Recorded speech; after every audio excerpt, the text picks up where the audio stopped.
नमस्कार, मैं हूं हरिशंकर व्यास। सेंट्रल हॉल में आपका स्वागत है। आज दीपावली है और मेरी टीम की तरफ से यह कामना है कि नया संवत वर्ष 2071 आपको शुभ हो, फलदायी हो। कई कारणों से भारत राष्ट्र राज्य के लिए भी यह नया वर्ष निर्णायक होगा। इस दीपावली से अगली दीपावली तक भारत को गति पकड़नी है।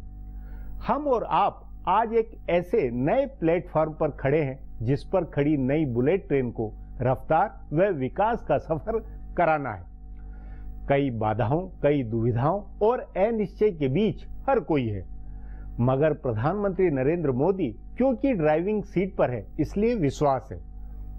देश में विश्वास है कि जल्द हमारी रफ्तार दुनिया के दूसरे देशों के मुकाबले ज्यादा गतिमान होगी। आज गुजरे वर्ष के बही खाते को खत्म करते हुए हम आगे का जब अनुमान लगा रहे हैं तो उसमें संतोष के कई गौरतलब पहलू है। महंगाई न्यूनतम स्तर पर है। पेट्रोलियम पदार्थों की कीमतों में वैश्विक गिरावट है। निवेशक पैसा लगाने को तत्पर दिखलाई दे रहे हैं। नौकरशाही को मैसेज गया है कि काम करना होगा। जनता सरकार के पीछे खड़ी है। जाहिर है माहौल अच्छा है। बावजूद इसके अच्छे दिनों का सफर अभी शुरू होना है। आज दीपावली के इस शुभ मौके पर यह जांचने का वक्त है कि आर्थिकी के शुभ लाभ का क्या हिसाब है। राष्ट्र राज्य पर लक्ष्मी जी की कृपा का क्या अनुमान लगता है। आज इस पर चर्चा है, मगर उससे पहले गपशप और खास सुर्खियां हैं। शुरुआत सियासी गपशप से करते हैं।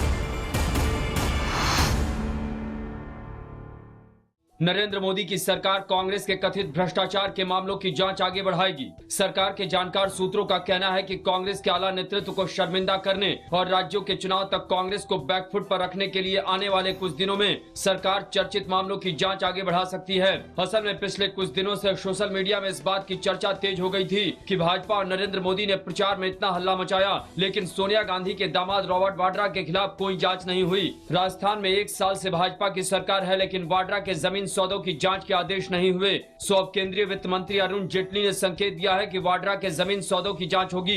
यह तय बताया जा रहा है कि हरियाणा के मुख्यमंत्री की शपथ लेते ही मनोहर लाल खट्टर वाड्रा के विवादित सौदों की जांच कराएंगे और हो सकता है कि कुछ सौदे रद्द हों।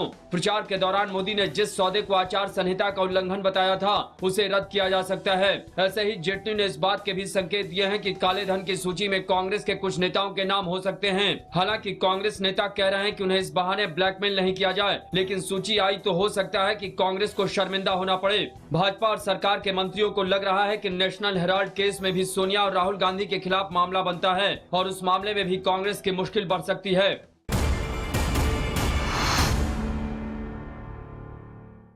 महाराष्ट्र में शिवसेना और बीजेपी के नेताओं ने एक दूसरे को स्वाभाविक सहयोगी बताकर ये संकेत दे दिया है कि दोनों साथ ही रहने वाले हैं। इसके बावजूद शरद पवार की पार्टी पीछे नहीं हटने वाली है। शरद पवार, अजीत पवार और प्रफुल्ल पटेल तीनों ने नतीजों के तुरंत बाद ऐलान कर दिया था कि वो बीजेपी की सरकार को बाहर से समर्थन देने के लिए तैयार है। सो एनसीपी का ये समर्थन आज भी कायम है। बीजेपी अगर शिवसेना के साथ मिलकर सरकार बना लेती है तब भी एनसीपी का समर्थन जारी रहेगा।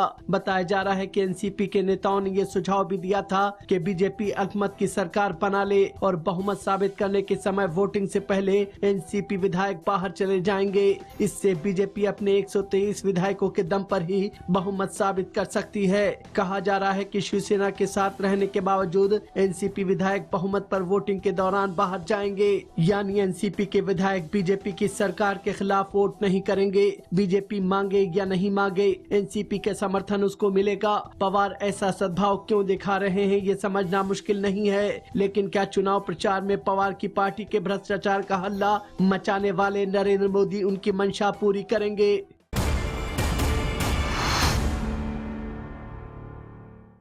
दिल्ली में चुनाव होगा या सरकार बनेगी, यह लाख टके का सवाल है। महाराष्ट्र और हरियाणा के चुनाव के बाद यह सस्पेंस और बढ़ गया है। दिल्ली प्रदेश भाजपा के नेताओं ने यह तय किया है कि अब चुनाव करा लिया जाए। भाजपा के नेता यहां तक कह रहे हैं कि अगर उपराज्यपाल नजीब जंग सरकार बनाने के लिए बुलाते हैं तब भी भाजपा उससे मना कर देगी। हरियाणा के चुनाव नतीजों से उत्साहित प्रदेश भाजपा को लग रहा है कि पार्टी अकेले दम पर सरकार बना सकती है। जानकार सूत्रों का कहना है कि प्रदेश भाजपा की तैयारियों के आधार पर ही केंद्र सरकार 28 अक्टूबर को सुप्रीम कोर्ट कोर्ट में होने वाली इस सुनवाई में दिल्ली विधानसभा भंग करके चुनाव कराने की बात कह सकती है। दूसरी ओर आम आदमी पार्टी के नेता अरविंद केजरीवाल और उनके सहयोगी अब भी कह रहे हैं कि उनकी पार्टी के विधायकों को तोड़ने की कोशिश की जा रही है। आप नेताओं ने कहा है कि भाजपा 28 अक्टूबर की सुनवाई से पहले आखिरी प्रयास कर रही है ताकि आपके विधायक तोड़कर सरकार बना सके। भाजपा के भी कई नेताओं का कहना है कि हरियाणा महाराष्ट्र के चुनाव नतीजों के बाद आप विधायकों के हौसले टूट गए हैं और पहले जो विधायक टूटने के लिए नहीं तैयार थे वे भी समर्थन देने को तैयार हैं।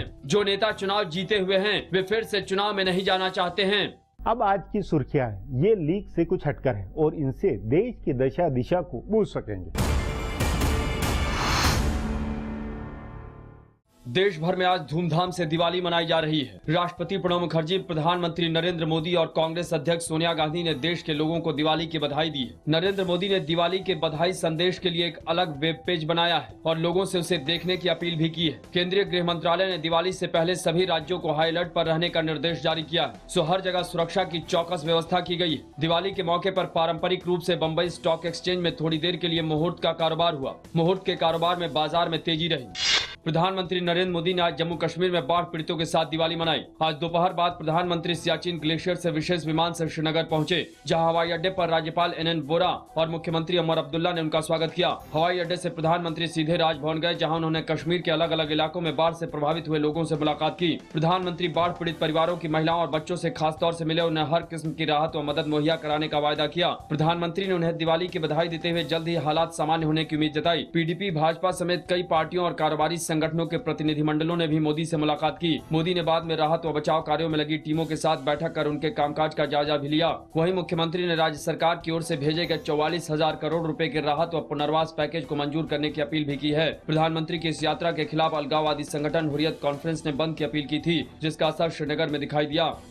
प्रधानमंत्री नरेंद्र मोदी ने दिवाली के मौके पर आज सुबह दुनिया की सबसे ऊंची सुरक्षा चौकी सियाचिन जाकर भारतीय सैनिकों से मुलाकात की और उन्हें दिवाली की बधाई दी। प्रधानमंत्री ने सियाचिन पहुंचने से पहले कई ट्वीट करके भारतीय सैनिकों की तारीफ की। उन्होंने सबसे पहले ट्वीट किया कि वे सियाचिन जा रहे हैं। मोदी ने लिखा कि उनका यह सौभाग्य है कि इस खास दिन पर वे भारतीय सैनिकों के साथ कुछ समय बिताने जा रहे हैं। पिछले 10 साल में सियाचिन जाने वाले वे पहले प्रधानमंत्री हैं। उन्होंने अगले ट्वीट में लिखा कि चाहे ऊंचाई हो या कड़ाके की ठंड हो, हमारे सैनिकों को कुछ भी रोक नहीं सकता है। वे सीमा पर डटे रहते हैं और देश की सेवा करते हैं। मोदी ने कहा कि पूरे देश को अपने सैनिकों पर गर्व है और पूरा देश उनके कंधे से कंधे मिलाकर खड़ा है। सियाचिन ग्लेशियर में सैनिकों के साथ समय बिताने के बाद प्रधानमंत्री श्रीनगर गए।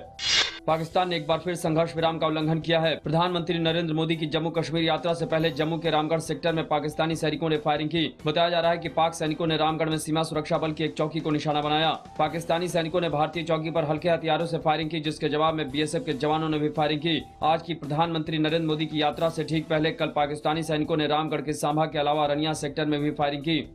महाराष्ट्र में सरकार बनाने की कवायद एक बार फिर शुक्रवार से तेज होगी। बताया जा रहा है कि भाजपा की पुरानी सहयोगी पार्टी शिवसेना ने सरकार बनाने में भाजपा का समर्थन करने का मन बना लिया है। शिवसेना के इस फैसले पर औपचारिक मोहर लगनी अभी बाकी है। बताया जा रहा है कि 26 तारीख को प्रधानमंत्री नरेंद्र मोदी की ओर से दी गई चाय पार्टी में इस पर औपचारिक मोहर लग जाएगी। इसमें केंद्र सरकार में शामिल शिवसेना के इकलौते मंत्री अनंत गीते भी शामिल होंगे और शिवसेना प्रमुख उद्धव ठाकरे के भी आने की संभावना है। उससे पहले भारतीय जनता पार्टी अगले 2 दिन में विधायक दल का नेता तय कर लेगी। महाराष्ट्र के लिए पर्यवेक्षक नियुक्त किए गए राजनाथ सिंह ने कहा है कि वे दिवाली के बाद मुंबई जाएंगे। प्रदेश अध्यक्ष देवेंद्र फडणवीस नेता पद की रेस में आगे चल रहे हैं। हालांकि पूर्व राष्ट्रीय अध्यक्ष नितिन गडकरी की कथित दावेदारी से मामला थोड़ा उलझा है। बताया जा रहा है कि नागपुर के 3 विधायकों ने गडकरी के लिए अपनी सीट खाली करने की पेशकश की है। हालांकि देवेंद्र फडणवीस से आज मुलाकात के बाद गडकरी ने एक बार फिर दोहराया कि वो CM पद की रेस में नहीं है और वो दिल्ली में ही खुश हैं। फिलहाल अब एक ब्रेक है, फिर खुलासा होगा।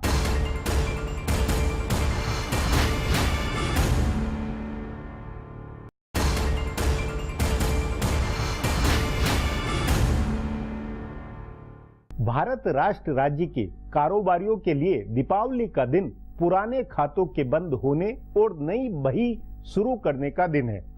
अगले वर्ष के कारोबार का शुभ मुहूर्त है। उस नाते भारत राष्ट्र राज्य की आर्थिकी पर भी आज विचार होना चाहिए। गुजरे वर्ष के खट्टे मीठे अनुभवों के साथ नए संवत वर्ष के लक्षण कई है। इस पर आगे चर्चा करें, उससे पहले देखें मेरा एक खुलासा। इस दिवाली के मौके पर यह कहा जा सकता है कि एक बार फिर दुनिया में इंडिया स्टोरी का समय आता दिख रहा है। आर्थिक विकास की गाड़ी पटरी पर लौट रही है, महंगाई कम हो रही है, निवेश के दरवाजे खुले हैं और बकौल नरेंद्र मोदी 1 लाख करोड़ रुपए का निवेश दरवाजे पर दस्तक दे रहा है। पूरी दुनिया ध्यान लगाकर भारत को देख रही है और देश के अंदर चौतरफा खुशहाली के संकेत दिख रहे हैं। यह सिर्फ संयोग है या नरेंद्र मोदी की किस्मत है जो पूरी दुनिया में आर्थिक मंदी का दौर खत्म हुआ है। पेट्रोलियम उत्पादों के दाम विश्व बाजार में पैंदे पर पहुंच गए हैं, जिसकी वजह से भारत में 4 बार पेट्रोल की कीमत कम हुई है और 7 साल के बाद डीजल के दाम घटे। केंद्र सरकार ने आर्थिक सुधार की दिशा में ठोस कदम उठाते हुए डीजल की कीमत को बाजार के हवाले कर दिया है। इसका पूरी दुनिया की रेटिंग एजेंसियों ने स्वागत किया है। मूडीज और S&P ने कहा है कि इससे भारत की साख के प्रति सकारात्मक संदेश गया है। इसके बाद पिछले दिनों सरकार ने कोयला खदानों के बारे में अध्यादेश जारी किया। अगर इस पर सरकार की योजना कामयाब रही तो सरकारी खजाने में छप्पड़ फाड़ धन बरसेगा। सुप्रीम कोर्ट ने जितने कोल ब्लॉक्स का आवंटन रद्द किया है, उनकी जमीन का अधिग्रहण करके सरकार उनकी नीलामी करेगी। रद्द हुए स्पेक्ट्रम आवंटन से भी सरकार को भारी आय हुई थी। बहरहाल कोयले में सरकार को अच्छी कमाई होगी, जिससे सरकार को चालू खाते का घाटा और राजकोषीय घाटा कम करने में मदद मिलेगी। सरकार आर्थिक सुधार के कई और सख्त फैसले करने वाली है। संसद के शीतकालीन सत्र में goods and service tax GST का बिल आने वाला है। इसी सत्र में बीमा बिल को मंजूरी दी जाएगी ताकि भारत के बीमा क्षेत्र में 49% विदेशी निवेश का रास्ता साफ हो सके। भूमि अधिग्रहण कानून को सरकार लचीला बनाने जा रही है ताकि बुनियादी ढांचे के लिए आसानी से जमीन हासिल की जा सके। सामाजिक विकास की जो योजनाएं सरकार के ऊपर आर्थिक बोझ डाल रही थी, उनको तर्कसंगत बनाया जा रहा है। इसके तहत महात्मा गांधी नरेगा को 643 जिलों के बजाय सिर्फ 200 जिलों में लागू करने का फैसला हो रहा है। एक तरफ सरकार गैर जरूरी खर्चों में कटौती कर रही है और दूसरी ओर निवेश बढ़ाने वाले फैसले कर रही है। नरेंद्र मोदी की सरकार ने एक अहम फैसला श्रम सुधारों का किया है। इससे पहले कोई भी सरकार इसकी हिम्मत नहीं कर पा रही थी, लेकिन श्रमेव जयते नाम से मोदी ने इन सुधारों का ऐलान किया है। ये सुधार प्रधानमंत्री की महत्वाकांक्षी मेक इन इंडिया अभियान को आगे बढ़ाएंगे। आर्थिक व श्रम सुधारों और निवेश की संभावना बेहतर होने का असर यह हुआ है कि शेयर बाजार में स्थायी तेजी आई है। संस्थागत विदेशी निवेशकों का भरोसा लौटा है। अगला कदम नीतिगत ब्याज दरों में कटौती का है, जिसके बाद विकास दर में तेजी लौटेगी। रिजर्व बैंक के गवर्नर रघुराम राजन बहुत फूंक कर कदम रख रहे हैं, इसलिए महंगाई बढ़ने की आशंका में उन्होंने ब्याज दर नहीं घटाई। लेकिन डीजल के दाम में कमी से महंगाई की आशंका कम हुई है और ब्याज दरों में कटौती हो सकती है। इससे बाजार में अचानक तेजी लौटेगी। अब एक ब्रेक है, उसके बाद नए संवत वर्ष की आर्थिक संभावनाओं पर चर्चा करेंगे।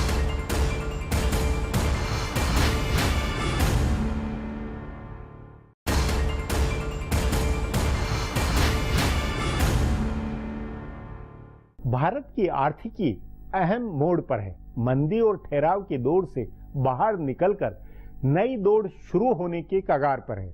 यह समझ नहीं आ रहा है कि 100 मीटर की दौड़ के हिसाब से तैयारियां हैं या फिर मैराथन के हिसाब से लंबी दौड़ की तैयारियां हैं। इस पर चर्चा के लिए आज मेरे साथ आर्थिक मामलों के जानकार आनंद प्रधान हैं।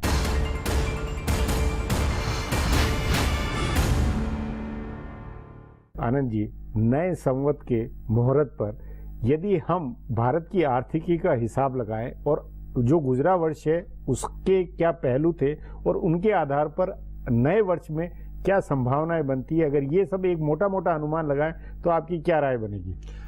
मुझे लगता है कि आर्थिकी के स्तर पर एक परिवर्तन तो साफ दिखाई पड़ रहा है। एक उत्साह और एक उम्मीद का माहौल बना है, ये सब लोग महसूस कर रहे हैं। लेकिन जैसा कि रिजर्व बैंक के गवर्नर ने अभी पिछले दिनों जब IMF और वर्ल्ड बैंक की मीटिंग में गए थे, तो वो ये कह रहे हैं कि जो ग्रोथ है उसका पैटर्न बड़ा अनइवन है अभी, और वो ये मान रहे हैं कि ये जो मौजूदा साल है इस वित्तीय वर्ष में 5% से जो अभी कैटेगरी से नीचे आ गई थी अर्थव्यवस्था, वो 5 से 6% के बीच पहुंच जाएगी और उसके बाद फिर हम 6% से ऊपर वाली माने ग्रोथ रेट के हिसाब से पहुंच पाएंगे। दूसरी जो महत्वपूर्ण बात है वो तो पिछले साल से ही सेंसेक्स में एक रैली शुरू हो गई थी और खास करके फरवरी से जो पॉलिटिकल माहौल बदलने के संकेत मिल रहे थे, तो पिछले 5, 6, 7 महीने में करीब 7-8 हजार पॉइंट सेंसेक्स चढ़ चुका था। लेकिन अब इसके बाद यहां से उसको एक बड़ा बूस्ट चाहिए, जहां तक वो पहुंच चुका है। पॉजिटिव्स कई हैं इंटरनेशनल इकोनॉमी में, जैसे क्रूड प्राइसेस का गिरना भारत के लिए बहुत बड़ा राहत है और उसका असर हमारे इन्फ्लेशन रेट पर भी दिखाई। पर वरीज क्या है? वरीज ये है कि जैसे अभी भी इंडस्ट्रियल प्रोडक्शन है वो बहुत ही खराब। अगस्त के जो रेट बता रहे हैं कि 0.4%, वो 5 महीने में सबसे कम है, और उसमें भी मैन्युफैक्चरिंग नेगेटिव में है। तो एक तरह से मैन्युफैक्चरिंग को जो बूस्ट मिलने की बात है, जिसकी तरफ सबकी निगाह होती है, और खास करके शेयर मार्केट में जो जाते हैं तो वो कंपनियों के मुनाफे की तरफ ध्यान देते हैं। और उसके बारे में जो आ रहा है कि ये जो सेकेंड क्वार्टर है इस साल का, यानी मैंने पहली छमाही में इतना ज्यादा स्ट्रॉन्ग प्रॉफिट के उम्मीद नहीं दिखाई पड़ रही है। तो इसलिए एक तरह से शेयर बाजार में भी थोड़ा ठहराव दिखाई पड़ रहा है, वेट एंड वॉच की सिचुएशन है। अब इसमें जो एक बड़ी संभावना अगर बन सकती है, जैसे अभी तक 5-6 महीने में कोई बड़ा आईपीओ नहीं आया, सरकार डिसइन्वेस्टमेंट का घोषणा कर चुकी है, पर उनके कब आएंगे आईपीओ इसके बारे में भी कोई स्पष्ट टाइमलाइन दिखाई नहीं पड़ रहा है। तो एक तरह से मुझे लगता है कि लोग वेट एंड वॉच कर रहे हैं, पर एक ऑप्टिमिज्म है, एक उत्साह है, एक उम्मीद है। नहीं, वो मनोवैज्ञानिक वो सारी चीजें मनोवैज्ञानिक है। इसके साथ में ये है कि जो फैसलों के स्तर पर सरकार को तुरंत अगली दीपावली तक ऐसी क्या चीजें करनी की जरूरत है जिससे कि उछाला आए आगे और बड़े गति बने। देखिए, सबसे महत्वपूर्ण बात यह है कि जैसे कई सेक्टर्स में जैसे बात ये हो रही थी कि कुछ जो लो हैंगिंग फ्रूट्स हैं, यानी जिसको तुरंत छोटे मोटे फैसले करके जिनको ठीक किया जा सकता है, जिसमें फैसले पेंडिंग है। जैसे हाईवे निर्माण में बहुत सारे जगहों पर लैंड एक्विजिशन को लेकर के प्रॉब्लम्स हैं, बहुत सारे जगहों पर एक तरह से रेगुलेटरी प्रॉब्लम्स हैं, उनको दूर करने की बात है। कुछ जो एक इकोनॉमिक रिफॉर्म्स के जो दुनिया मतलब खास करके एक्सपेक्ट कर रही है, इन्वेस्टर्स एक्सपेक्ट कर रहे हैं कि उसमें कोई बड़ी छलांग लगाएंगे, कुछ बड़े अनाउंसमेंट होंगे। तीसरी जो महत्वपूर्ण बात है कि अगर इन्फ्लेशन कम आ रहा है तो इंटरेस्ट रेट में कमी है। तो इंटरेस्ट रेट को लेकर के अभी भी लेकिन रघुराम राजन अड़े हुए हैं कि नहीं, हमें जब तक पक्का संदेश न मिले। और खास करके एक चिंता की दिखाई ये पड़ रही है कि अगर अमेरिका में इंटरेस्ट रेट बढ़ते हैं, जिसकी बातें बहुत दिनों से चल रही हैं और शायद ये जल्दी ही होने वाला है, तो क्या उस समय हमारे देश से जो फॉरेन इन्वेस्टर्स रिटर्न होंगे या रिटर्न होने की संभावना है, उसको देखते हुए हमें पहले से क्या, तो ये एक तरह से बड़ा रिजर्व बैंक माने बहुत ही सावधानी से, सतर्कता से कदम बढ़ा रहा है। नहीं, ये ब्याज दर वाला मामला एक अगर कारोबारी हिसाब से अगर देखा जाए, उद्योगपतियों के हिसाब से कारोबार, तो ब्याज दर का अगर मुद्दा अगर 10 प्रमुख मुद्दों में देखा जाए तो ये नंबर 1 का माना जाना चाहिए। क्योंकि ब्याज वाला मामला बिल्कुल बहुत महत्वपूर्ण, ब्याज दर कम बहुत होना जरूरी है, अब अनिवार्य है। बिल्कुल, तो इसको लेकर के क्योंकि देखिए जिस तरह से इंडस्ट्रियल प्रोडक्शन गिर रहा है, तो वहां पर लगातार ये मांग है उद्योगपतियों की कि वह ब्याज दर कम किया जाए। लेकिन दूसरी तरफ रिजर्व बैंक लगातार एक तरह से कंसिस्टेंटली उन्होंने बना रखा है कि जब तक एक तरह से 6% के नीचे रिटेल इन्फ्लेशन नहीं आता है और उसमें एक लंबे समय तक, कम से कम 4-6 महीने तक लगातार वो पैटर्न नहीं रहता है, तब तक वो कोई फैसला करने को तैयार नहीं है। इसलिए पिछले दिनों एक बात आई, बड़ी मुझे आश्चर्य हुआ कि शायद वित्त मंत्रालय में ये बात चल रही है कि वो अपनी तरफ से कोई एक फैसला करने जा रहे हैं कि ये इन्फ्लेशन का टारगेट है और उसके ऊपर आने पर आप रिजर्व बैंक को ये फैसला करना चाहिए। तो एक ऑटोनॉमी के मामले में एक तरह से सरकार एक तरह से बार बार संकेत दे रही है कि आप इंटरेस्ट रेट अब इस पे किया जाए। नहीं, लेकिन इसके साथ में एक और संकेत ये मिल रहा है कि कुछ स्ट्रक्चरल चेंज करने और इकोनॉमी को कुछ कायाकल्प करने के हिसाब से ब्लूप्रिंट बनाने की बात है, उस पर क्या कहना है? देखिए, 5वां महीना चल रहा है सरकार का, और सरकार ने शुरुआत में जिस तरह से फैसले किए, जैसे 15 अगस्त को यह फैसला हुआ कि प्लानिंग कमीशन नहीं होगा, पर उसकी जगह क्या होगा वो अभी तक वो लटका हुआ। तो एक तरह से ये सारे फैसले जो बड़े अनाउंसमेंट, पब्लिक अनाउंसमेंट्स हो गए, पर वो पब्लिक अनाउंसमेंट को जैसे कुछ लेजिस्लेशन में आना है, यानी उसको लेजिस्लेट करके ही आप कर सकते हैं, कुछ में सरकार अपनी तरफ से कर सकती है। तो एक तरह से वो सारे मामले पर अभी बहुत स्पष्टता नहीं दिखाई पड़ रही है, या वो क्या फॉर्म होगा या लोगों की सेवाएं किस तरह से ली जाएंगी। तो ये एक तरह से उस नाते आज के दिन भी जो हिसाब किताब लगाएं तो अनिश्चय, दुविधा और मतलब पशुपेश वाली स्थिति अभी एक है। हालांकि आशावाद है कि इन सब से हम निकलेंगे और इसका रास्ता ढूंढा जा रहा है, ये भी कोशिश होती लगती है। और क्योंकि एक जिस तरह का पॉजिटिव माहौल है और जिस तरह का एक संकेत बना है, ये बहुत लंबे समय तक नहीं चलेगा, तो इसलिए इसमें फैसले तो करने पड़ेंगे। और जो एक तरह से सरकार के पास, क्योंकि ये मौका ऐसा है जब क्रूड प्राइसेस नीचे हैं, जब आप कुछ बोल्ड फैसले कर सकते हैं, इन्फ्लेशन नीचे आ रहा है, तो उस समय जब सरकार के पास एक तरह से विंडो ऑफ स्पेस है, वहां उस समय अगर वो फैसला कर सकते हैं। तो अगर अभी नहीं करेंगे तो अगर जितने दिन ज्यादा कुछ भी हो, ये जो नया ये संवत साल है, ये बिल्कुल एक तरह से नींव बनाने वाला, बुनियादी ढांचा बनाने वाला साबित हो सकता है। क्योंकि बहुत सारे लोगों का कहना था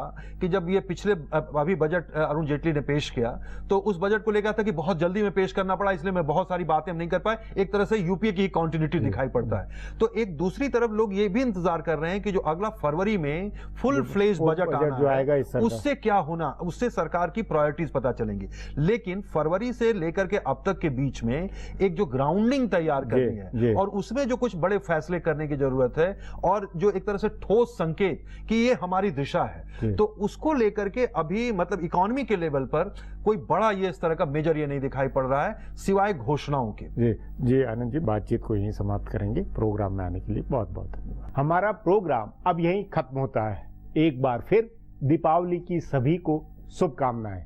अब मुझे इजाजत दीजिए, कल फिर मिलेंगे इसी चैनल पर इसी समय।